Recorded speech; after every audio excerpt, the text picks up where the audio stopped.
রাসূল সাহাবাদেরকে নিয়ে একবার বসা, হঠাৎ করে এক সাহাবী এসে বললেন, ইয়া রাসূলুল্লাহ, আমি তো শেষ।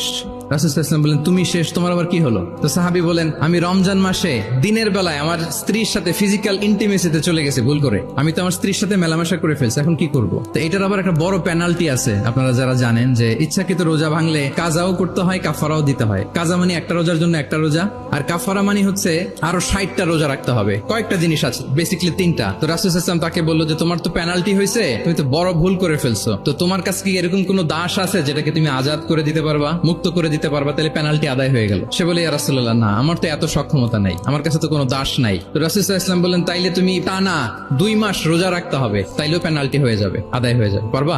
সে বলে, ইয়া রাসূলুল্লাহ, 2 মাস রোজা রাখা তো এটা কঠিন হয়ে যায়, ইটস নট এ জোক। টানা 60 দিন কি করে রোজা রাখে? রাসূল বললেন, এটাও পারবো না, তাহলে 60 জন মিসকিনকে খাবার খাইয়ে দিতে হবে এজ এ পেনাল্টি।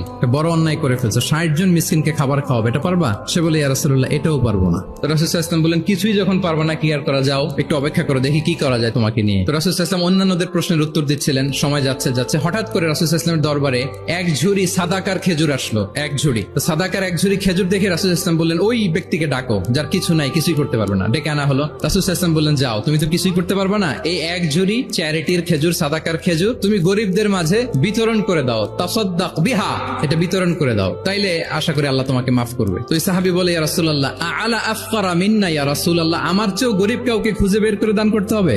রাসূল বললেন, হ্যাঁ, গরিবকেই তো দিতে হবে। তো উনি বললেন যে, রাসূলুল্লাহ, পুরো মদিনার তল্লাটে আমার চাইতে গরিব কেউ আর নাই, আমি সব চাইতে গরিব। একথা শুনে রাসূল হেসে দিলেন, এত হেসে দিলেন যে রাসূল এই পাশের চোয়ালের দাঁত দেখা গেল, এত বেশি হাসেন না, নিজেকে ধরে রাখতে পারলেন না, হাসি আটকে রাখতে পারলেন না। ফাদাহিকা রাসূলুল্লাহ, হেসে দিলেন, হাত্তা বাদাত আনিয়াবু, উনার দাঁতের এ পাশ ও পাশ দেখা গেল। রাসূল বললেন, যাও, দাস মুক্তি করতে পারবো না, 2 মাস রোজাও রাখতে পারবো না, তারপরে 60 জনকে খাবারও খাওয়াতে পারবো না, এখন দিলাম চ্যারিটির এক ঝুড়ি খেজুর, এটা গরিবদের মধ্যে দান করে দাও। তুমি বলো যে তোমার চেয়ে গরিব আর কেউ নাই, তো কি করা, যাও, তুমি তোমার ফ্যামিলি নিয়ে এটা খাও। দেখেন আমাদের সুবিধা অসুবিধাকে ইসলাম কতটা বিবেচনায় নেয়। আসছিল পেনাল্টি দিতে, কথা বুঝতেছেন আমার? ওই সাহাবী রাসূল সাল্লাল্লাহু কাছে আসছিল কি দিতে? পেনাল্টি। এখন নিয়ে গেল কি? এক ঝুড়ি।